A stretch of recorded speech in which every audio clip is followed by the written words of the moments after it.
Please be seated.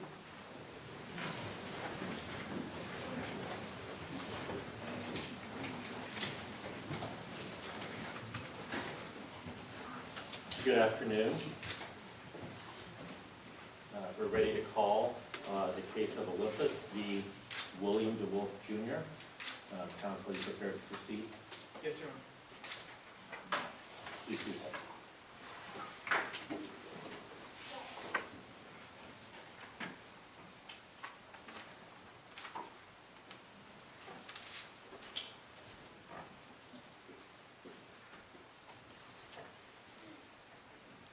Before beginning, petitioner would like to request 3 minutes for rebuttal. May it please the court. Your Honors, my name is Eric Bond, and I, along with my co-counsel Ray Paniton, are representing the petitioner, the state of Olympus, in the case at par. He will be arguing the 8th and 14th Amendment points, and I will be taking up the 4th and 14th Amendment points. My argument consists of 3 main points. First, that the vehicle in question in this case falls under the vehicle exception because it meets the 2 standards set aside by this court for that exception in California v. Carney. Secondly, that the Cyclops 237 is a legitimate technological device that can be used by police officers without a warrant because it meets the 2 standards set aside by this court for the use of such a device in Kylo in the United States. And finally, that both the plain view exception from Katz and the open field exception from Oliver apply to the case at bar and show that Mr. William DeWolf did not establish his own subjective right to privacy and therefore should not have one be deemed societally reasonable. Unless Your Honors would like a brief resuscitation of the facts, I will begin with my case. Counsel, I actually have a question already. Is mobility not a criteria for the driving field exception? Yes, it is, Your Honor. And how exactly was this vehicle mobile? This vehicle was 900 feet into a wooded area, and it did have 4 flat tires. However, those tires could easily have been aired up, and the vehicle driven off of the premises. It would not have taken very long, in fact, much less time than it would have taken the police officers to obtain a warrant for Mr. DeWolf to move the vehicle off of the premises. Well, wasn't one of the other issues in the Carney case that the vehicle should have been licensed? Yes, Your Honor. However, they were applying for registration, but I would like to put forward before this court that it doesn't take registration to drive a vehicle. People drive vehicles without proper registration tags all the time.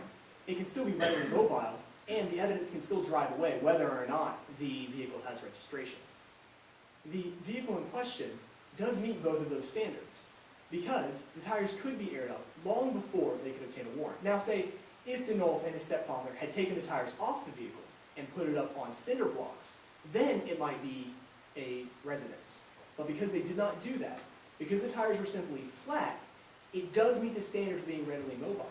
It would be a bad precedent by this court to say that one who can simply drive their vehicle into the middle of a wooded area, flatten all the tires, and suddenly it has the 4th Amendment protection of a residence. Counsel, how long was the vehicle being observed? The vehicle was being observed for 3 months. And during those 3 months, was there any indication that there was any intent to make the vehicle mobile? There was not any indication that there was an attempt outside of them applying for registration tags, which does show intent that they did want to move it at some point. However, whether or not there was an intent to move it doesn't mean that the vehicle wasn't moved prior to it being observed, nor does it mean that it couldn't have moved at any moment during the observation process. My second point is that the Cyclops 237 is a justified technological device. This court ruled in Kylo v. United States that there are 2 standards that show us whether or not a device can be used without a warrant. The first standard is that it is in general public use. The second is that it does not show the intimate details of a residence. How would you define general public use? General public use in this court, as it was defined in the Kylo case, is that the device must have public applicability. In Kylo v. United States, the heat sensor was ruled unconstitutional because it was used on a residence, and this court found that it only had applicability for military, law enforcement, and scientific. However, the crucial difference to make between Kylo v. United States and the case at hand is that the Cyclops 237 has public applicability. It is used by bird watchers, it is available through magazines, and it will be used by them in wooded areas just like the one that Mr. Williams and Olf was found in. What are the intimate details of a home that nonetheless cannot be observed. Absolutely, Your Honor. In Kylo v. United States, this court ruled another reason that the heat sensor was unconstitutional was because it saw heat emanating through the walls. In other words, it saw something that the defendant in that case wished to not put in the public eye.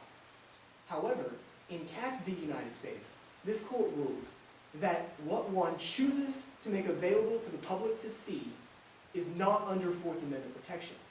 Now in Katz, that person chose not to allow anyone to listen to him by going into a phone booth and closing the door. The issue there was what was audible. The issue here, however, is what can be seen. And Mr. William Denolf chose to leave the window of his motorhome wide open. In doing so, he falls under the plain view exception, which means... But aren't the facts of the case that without reading the side box, it was actually not plainly able to be seen by someone just passing by?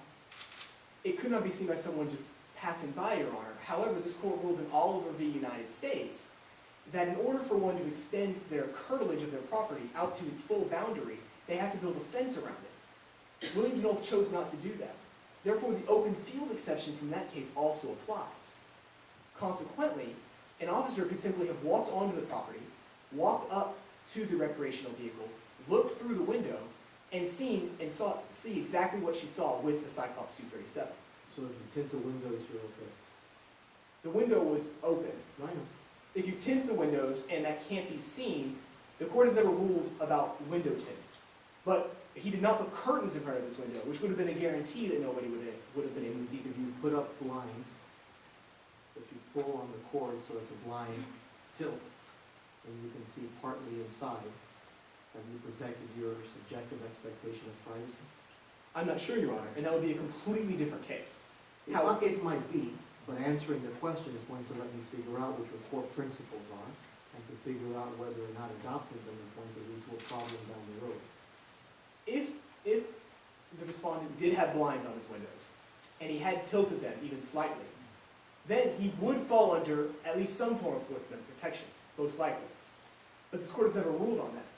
But what is evident is that... Counsel, if there was an individual engaged in bird watching from the public highway, would that individual have access to the Cyclops device through magazines for sportsmen, and could that individual see what was seen by the officers in the investigation? Yes, Your Honor, to both of those questions. They would have access to the device through specialty bird catalogs. They would also have access to that device through specialty military catalogs. And if they were watching birds from the public highway, they would have been able to see the same plant that the officer in question believed to be marijuana and used to obtain a warrant if they were in the same position as the officer was. So the device, which falls under the general public use guidelines, only saw what Mr. Williams chose to make knowingly available for the public to see. But none of this matters if this court goes back to my previous point and rules that this was in fact a vehicle that falls under the vehicle exception. But you can't just search a vehicle. But you can with probable cause, Your Honor. What probable cause was there here? In Before you went in, and before you saw the inside of the trailer with the Cyclops. The probable cause in this case was that Denolf and his stepfather did have a primary residence that they spent most of their time. Through different anonymous witnesses and other evidence, they believed that there was illegal activity going on in this vehicle. So the probable cause was that vehicle, which, if the vehicle exception is fully applied, is enough to search the vehicle. However, whether this court deems the vehicle exception to be applicable or not in this case doesn't matter, because in order for one to be under Fourth Amendment protection, they must first establish that Fourth Amendment protection. Mr. William Denolf did not do that. Therefore, society can't deem it to be reasonable if he chose at never at one point to put curtains over his windows, never to fence off his property, and never to in any way attempt to hide himself from what was going on past that window. So if he put a fence around the trailer with the 4 flat tires, you couldn't look into an open window with a Cyclops? If he had put a fence around the trailer that was around the entire football field, Your Honor, or around just the trailer itself? You choose. If it was just around the trailer itself, then the officer in question may have simply walked onto the open field, walked up to the fence line, and saw through the open window. Let's say the fence is 3 feet higher than the trailer, Then, and yet someone climbs a tree that's higher than the fence, so the trajectory is lower, you can use a cyclops to look in.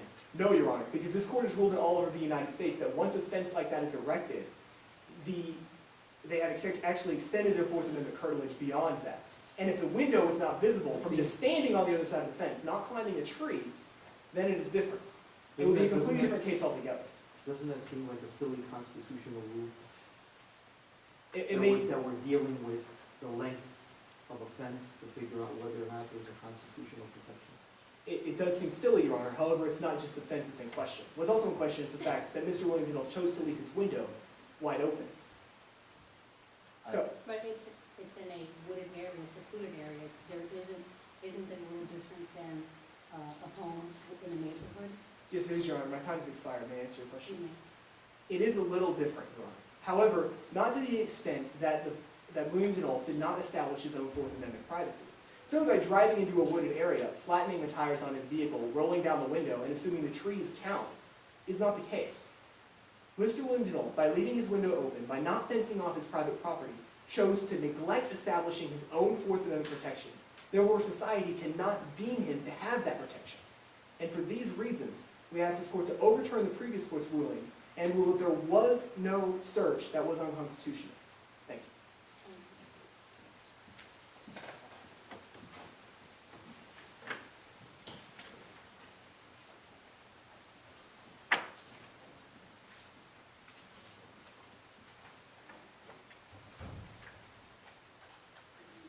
Mr. Chief Justice, Associate Justice of the Court, may it please the Court.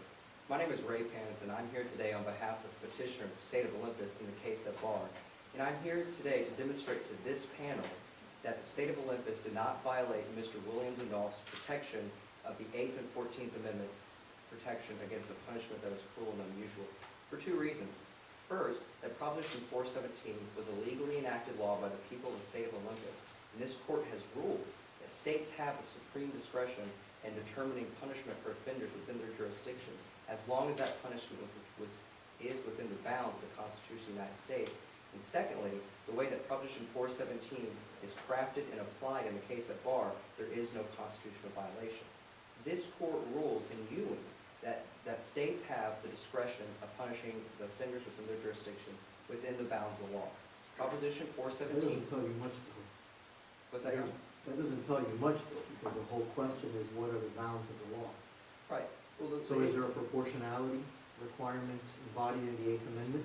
No, sir, you're not. This court, there's no. So if the state decides that littering is really a big problem, and the only way to prevent littering and deter it is to start cutting off people's hands, that's consistent with the Eighth Amendment. No, sir, Your Honor. Then there's a proportionality requirement in the Eighth Amendment, somehow, some way. Somehow, somewhere, yes, sir, found in Solomon v. Helm, this court ruled that alike offenders cannot be punished more harshly than another of the same crime. No, let's assume every state in the union decides that littering is a big problem, and we're going to start cutting people's hands off.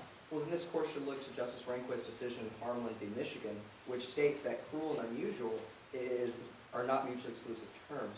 The punishment can be cruel as long as it's unusual. Counsel, if I could just, the question is there a proportionality requirement in the Constitution? No, sir, there is not a strict proportionality guarantee in the Constitution. At no point. We're going to start, we now decide that cutting people's hands off is not sufficient to stop the huge problem of littering. So we're going to resort to capital punishment. Well, Your Honor, that's not an There's issue. no proportionality requirement? There's not a proportionality issue there so much as Justice Rehnquist defines in his majority opinion in Harlan v. Michigan, that a punishment can be cruel as long as the mode of punishment is not unusual. In the case Think of the easiest possible way to put a human being to death, where no pain is involved. Is there a violation? absolutely, Your Honor, the mode of punishment in that case would define that punishment to be unconstitutional. No. Let's assume that you can give someone something that looks like a Tylenol pill. There's no pain, there's no torture, there's no asphyxiation. 2 minutes after taking it, the person lapses into sleep, and a minute later dies. You can give a person that pill to execute him or her for the offense of littering, and the Eighth Amendment will not be violated as long as every state in the Union sees it as a fit punishment. Well, that would be a violation of the evolving standard decency test. And furthermore, Why? Then there's a proportionality requirement. there there is not a strict proportionality requirement. Then tell me how that's a violation. Well, the violation exists in the fact that a capital punishment was handed down for a non-capital offense. This court has ruled that Counsel, let's assume that it's not a capital punishment. Let's assume that you have an offender that has repeatedly violated the law and been convicted of nonviolent offenses. And that individual is sentenced to life without parole or a series 3, 4, 5 of nonviolent offenses. Would there be a proportionality requirement in that type of case? in the case that you just mentioned, Your Honor, no. This court ruled in Eddings that mitigating aggravating circumstances, such as, in this case at bar, age, would only need to be taken into consideration in capital offenses. And that is because this court has ruled that capital punishment is unique in its nature, inasmuch as it's irrevocable. There is nothing irrevocable about the punishment that's being Well, handed. in this situation, because this court has indeed ruled that minors can no longer receive the death penalty, is not life without parole the most severe punishment then that can be imposed upon a minor? Yes, ma'am, it is the most severe punishment that can be imposed upon a minor. However, Then, should we not look then at the proportionality requirement? Does the punishment fit the crime? no, Your Honor.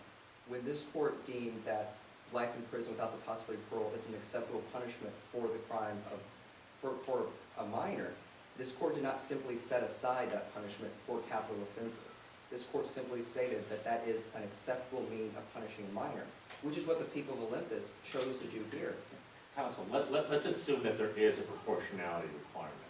How should we then, if we decide that there is a proportionality requirement, how should we analyze this case? If this court were to assume there's a proportionality requirement built into the Eighth Amendment of the Constitution, the state of Olympus still has a case due to the fact that the heinous nature of the act of aggravated rape as defined by Proposition 417. Mr. William Denolf brutally raped and sodomized a 15-year-old girl, and when the police found her, needed immediate medical attention. This is a very serious crime. Would your position be different if this were a nonviolent crime that he had been charged with?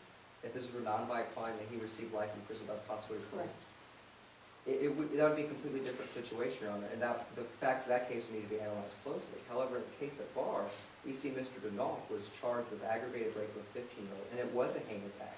And that this popularly enacted piece of legislation defines the evolving standard of decency test. Currently, 10 other states have laws on their books similar to this. The other 40 do not speak out against this law. They simply have not enacted such. When you say similar to this, what is similar? They have no age restrictions on